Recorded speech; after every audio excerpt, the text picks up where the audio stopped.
Hey, Ernie, thank you so much for being with me on the Purposeful Mindset podcast. I am honestly so grateful to have you on my show, and I'm just so excited to listen to your 5 life lessons. I can't wait to just hear what you've got written down, what kind of planning and because I know that you're a planner and you're someone that loves to schedule things in your life and make sure that everything is on point and you're not missing out on important information and value. And honestly, I want to just go straight in it. I want to just go straight into this. I want you to introduce yourself to my listeners, Ernie, and I'm going to be in listening mode today. I really want to learn about your life lessons because I know having a chat with you a couple of weeks ago that you Yes. have been through some amazing things in your life. So I'm really looking Yeah. forward to hearing more from you. Oh, that's great, Sadiq, and thank you for the opportunity to talk to you and your listeners. So, hi, I'm Ernie Boxall. I am a storyteller. I'm a poet. I'm a musician, but mainly, along with Sadiq, my passion is to try and help people tell their own story. Is to try and help people tell their story before somebody else tells it for them. And I want to help people tell their story because nobody can tell it better than they can. Mhm.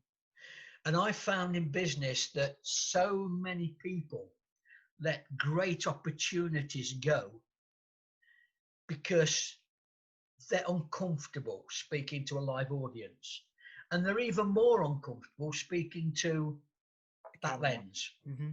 Yeah, it's a different opportunity to meet with more people, but you don't have that contact often. You don't make that eye contact and you don't get to sense the room as much as maybe you do when there's a live presentation. Why am I here? Well, as I say, I love to tell stories. And when I go back into my life, when I was young in the 50s, we weren't allowed to talk at the dinner table at all. I couldn't talk after dinner because my father had just come home from a long shift at work. I couldn't talk at night because my brother shared the same bedroom. I was always being told to shut up at school, and in the factory, nobody could hear me. Now, I was even then a writer, but I couldn't tell my stories. And if people didn't read what I'd done, nobody would know anything about me. It happened when I was 22 that I was best man at a wedding. And for 3 months, I did what I had taught people to do now. I prepared the best man's speech. I practiced it until I knew it off by heart. Then, when I stood up to deliver the speech, because I'd done the first two well, I was able to have a good, strong posture. And then I performed. And I performed so well that at the end of that speech, I got a standing ovation. And I knew then, perhaps for the first time, that this was something I could do. And so I carried that on. And when I was close to my 30s, I was going out with a girl from London. She was a teacher trainer up here. And we'd been going out for about 6 months and we'd been getting on very well. And she invited me down to London to meet her parents. I thought that this was it. And on the Saturday afternoon, we went to a stately home where they were giving a concert throughout the day. So the orchestra was set on an island with a small body of lake around it. And then the hills rose up, and thousands of people were sitting on the grass picnicking as the orchestra played. And then, as the dusk settled and the stars came out, they played the 1812 overture. Cannons were going off. Rockets were rising into the air and exploding. And she turned to me and she said, I'm going to Israel on Monday. I just wanted to bring you down to say thank you. Wow. And so as I went back to a house and we were driving home, I decided that I didn't really enjoy the job I was doing. And I didn't like where I was living. So I'd join her. And so we agreed that that would happen. She went out on the Monday. And I said that I would join her the following week. So on the Saturday, I played my last game of rugby and went out with a celebration for the lads. And we were having a drink. And the barman said, what's the celebration? And I said, I'm going to Israel on Monday. His face dropped. He said, what about the war? The Yom Kippur War broke out that Saturday. And so I got a call from the kibbutz office saying, do I still want to go? Well, I'd given up my flat and lost my job. So I actually went out and I was in Israel on a kibbutz during the Yom Kippur War. Wow. Now, that's heroic, isn't it? Mm-hmm.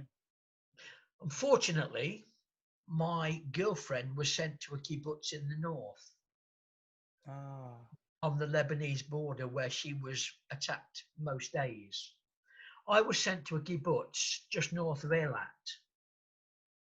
On the one border was Jordan and on the other border was Egypt, neither of whom were as warlike as the people on the north. So I actually had the time of my life on a kibbutz during a war. But I don't tell people that. I was a hero. I fought in the Yom Kippur War. No, I didn't. You were chilling. Absolutely. But you see, that's the beauty of being a storyteller. You can draw people in to your story. And particularly if you're in a business, do people want to know that you've made £30,000 today? Or do they want to know how you got there? Mm-hmm. Do they want to know what you were doing a week before you took up your present job?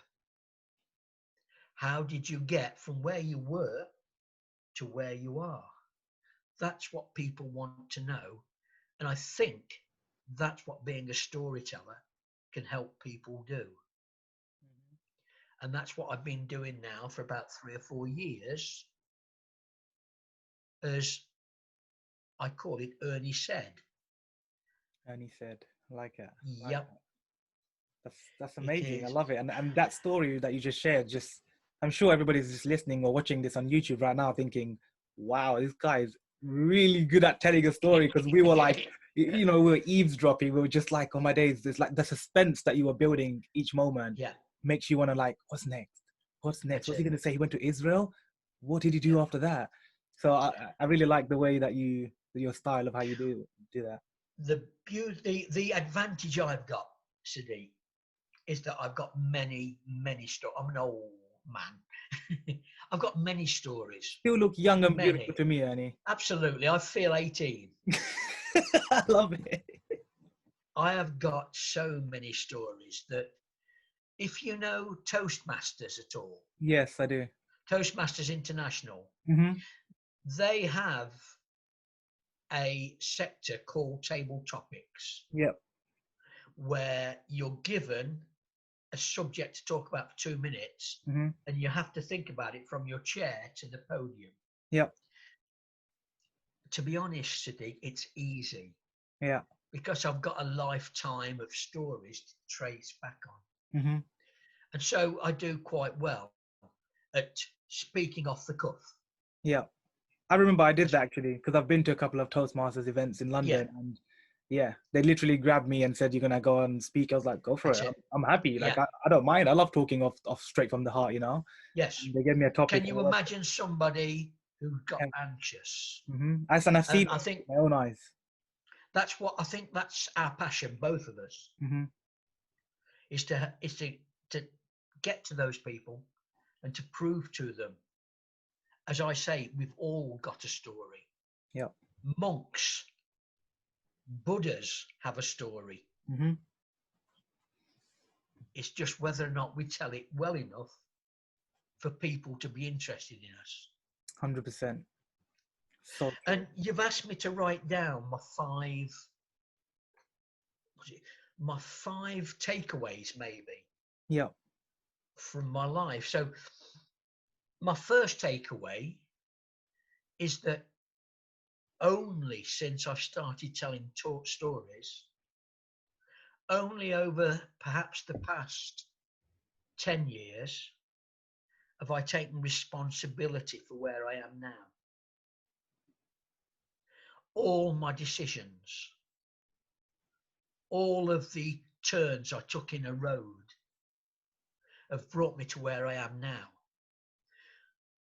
But prior to this, I lost maybe two wonderful, wonderful partners because I didn't talk to them. Mm. I seemed to think that my problems were either mine to keep to myself, or they weren't mine and somebody else was having it in for me. Yeah. I never took responsibility for the choices I'd made. And it wasn't until I went through the decades telling my stories that I could see the points where I'd refused to take responsibility for what had happened. It wasn't anybody else's fault. Hmm. It was my choice. Yeah. And I've got to be happy with those choices now. Yep. It's not been plain sailing. There are times when I've been low, very low. And there are times when I've made other people's lives sad. But I've accepted the responsibility for that now. And I am the luckiest man alive Yeah. because my three daughters love me. And my partners still talk to me. So I maybe couldn't have been that bad. Mm. It's just that I wasn't right for the partners. Yeah. And I maybe not be right for anyone if people know my story. I am, I think, a nomad and a loner. So maybe that's the way it has to be. But now I have accepted responsibility for that through my stories. Love that. The second one is connections. Connecting to people in the audience. And that's maybe a business audience, or more importantly, a storytelling audience. Being able to tell a story and to hear that silence as they're listening. Hmm. And then the applause at Yeah. the end of it. And know that you've told a good story, you've entertained, and maybe you've educated Hmm. a little bit. And in business, I think that means that at the end of your story, people will come up to you and say, I really love that. Can I have a meeting with you? You do not have to go and ask them for a meeting. Yep. They will come to you simply by how well you've told Hmm. the story. So it's building up those connections. I agree. And now online, you have the opportunity to build up connections all over the world. Yep. Just like me and you, man. Absolutely. My last venture was a storytelling club where I invited people in to tell stories. to a live audience. That venue closed. And so the next thing I found out was there are things like the virtual worldwide storytelling clubs online over Zoom, where you can tell your story to people in 5 continents. Amazing. It's a bonus in that way. Yep. So the connections that you can make by telling your stories will last a lifetime, will save you money, and can make you money. Agree. The third one is self-esteem. How much self-esteem does it take to walk up onto a stage, face a live audience, and start to talk? A lot. I wrote an article called The 6 Rounds of Championship Speaking. I like the name. I was a boxer. Ah. The first round is being in the gym. Yeah. Being in the room. The second round is finding a great trainer, a mentor. The third round is putting in the training, those hours of preparing your presentations. The fourth round is getting onto the stage. The fifth round is entering the stage, and the sixth round is the fight. Love it. Where you're talking to the people. And I say at the end that I know as a boxer, no one, and I've seen your videos, no one that climbs into a ring is a coward. They may not be a good boxer, which means they're probably braver than most of the best boxers. Mm-hmm. Nobody who stands on the stage and faces a live audience is a coward. But what often stops them is that self-esteem. Yeah. And the more you can do it, I know you know this, the more you do it, the more you become more comfortable with it. And the more comfortable you come with it, the more self-esteem grows. Until someone comes up to you and says, I really love that presentation. Will you come and talk to us? Love that. That's the start of the journey. Yeah. It only starts there. Yeah, exactly. That's the beginning. Because then that's it. Then you've got to really prepare, because you've got other people to entertain, and there may well be money in it for you. Yeah. So that's self-esteem. The fourth one is opportunities. How many opportunities have I been given by being able to talk? There's this one to start with. Yep. How many of the people who watch your podcast, watch your videos, will say, he's a good speaker, let's book him? The number of opportunities that you can get in business from speaking are legion. But it's not just that. What about if you're in a cafe and a young girl, a woman, or a man walks in, you smile, they smile back, and they sit down, and you start to talk. Who knows where that talk could lead to? 100%. But if they come in, sit down, and you ignore them, Missed it's an an opportunity lost. Yep.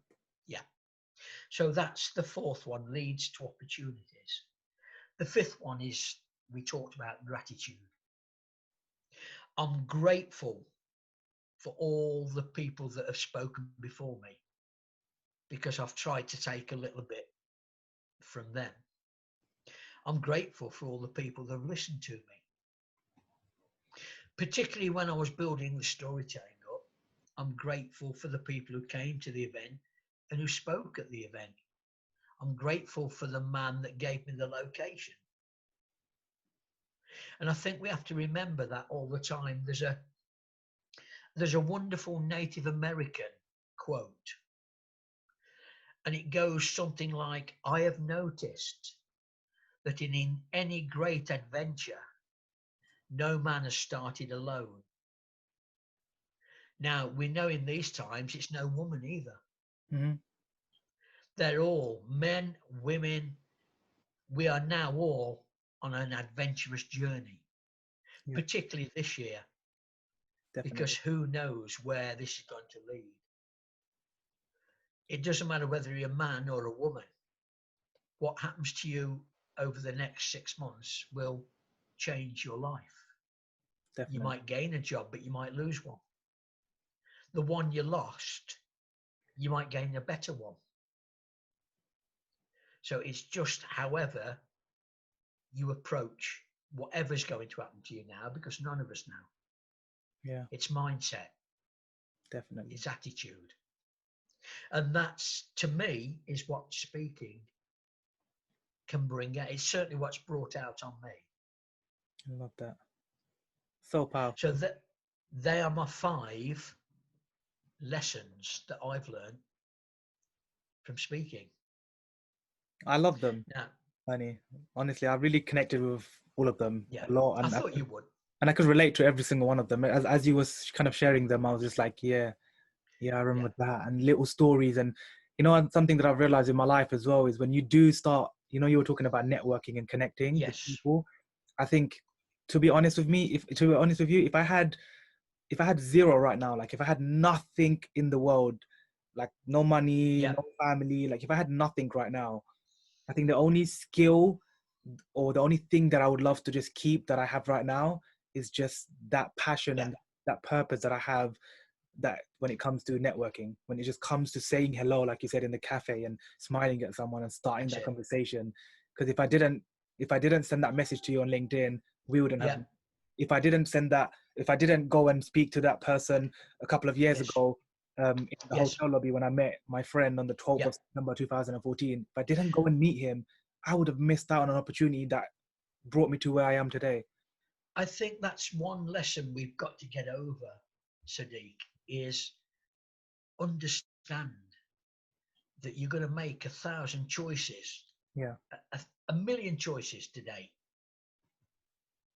Take responsibility. If they turn out incorrect, just hold your hand up and know that tomorrow you're going to make another million. yeah,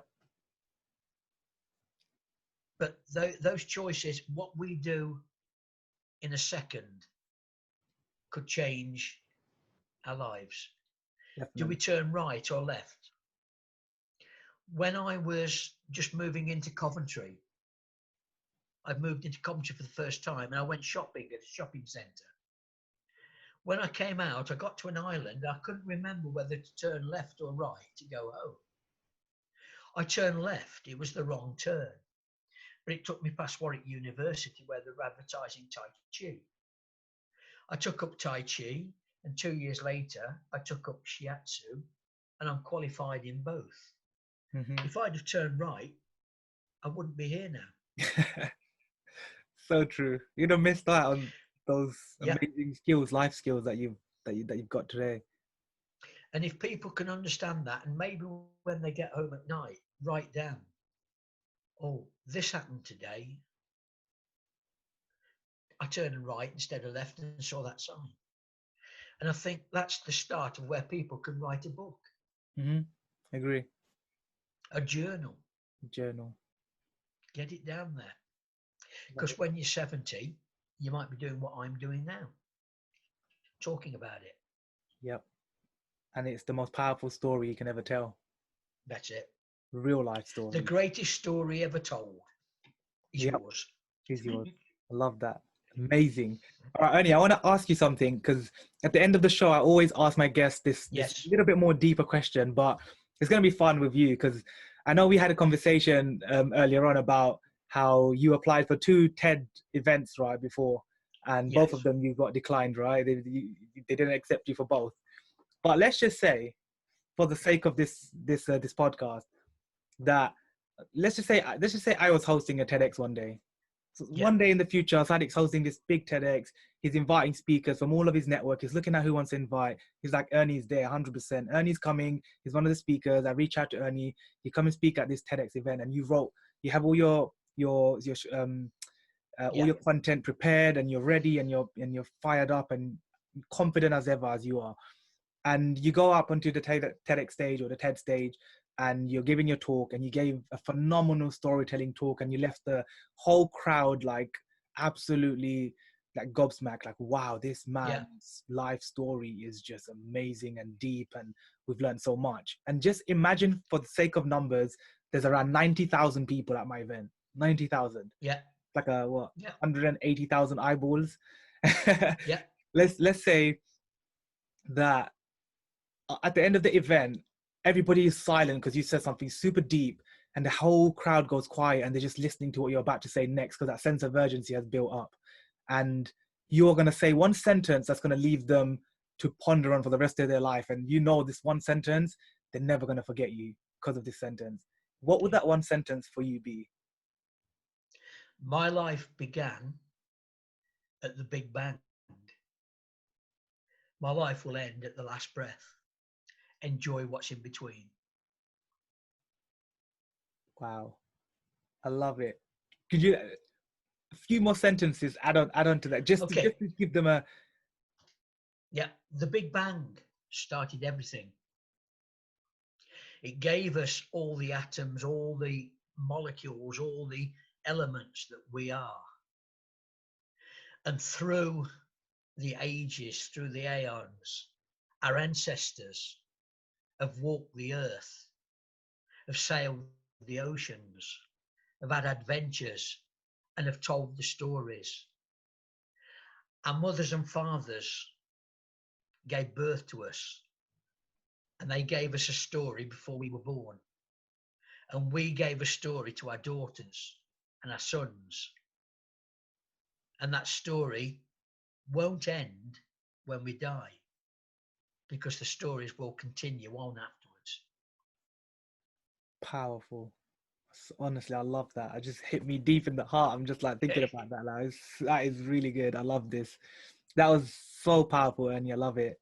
No problem. Honestly, like, I think everybody listening or you're watching right now on YouTube, I'm sure you guys got so much value from listening to Ernie and his life lessons and his amazing stories that he had to like briefly share on the podcast, because he knew this is not going to be a long one. And I'm just so grateful for you, Ernie. Like, I'm thankful that we met. I'm grateful that we've got connected. I'm grateful for you sharing all the wisdom that you've shared in this episode.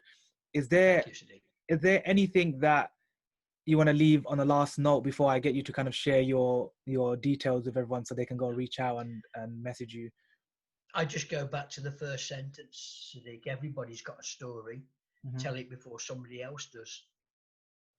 Definitely. People, learn your story, tell it well. And if you don't know how to, go and see Ernie, right?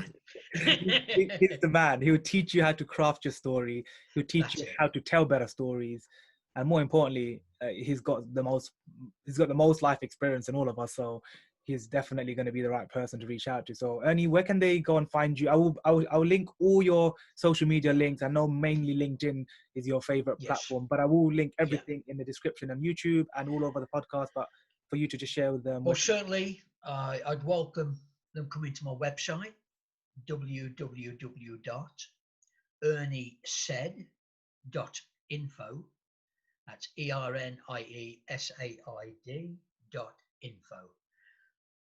A lot of my stories are there, a lot of my tips and templates. And if I could say, Sadiq, if for the people that come through, if they tell me that they've come from this podcast, this video, I will send them a template of how they can craft their own story. Wow.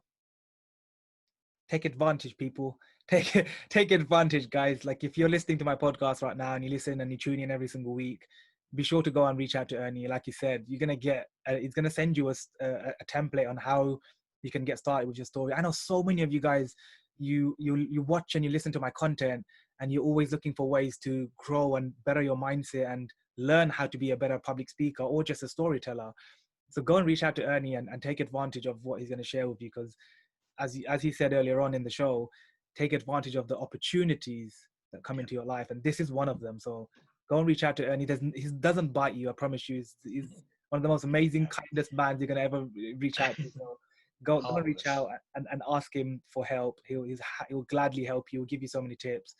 Go to his website, and also I'll put all the links and everything for his LinkedIn and Facebook and everything in the description Brilliant.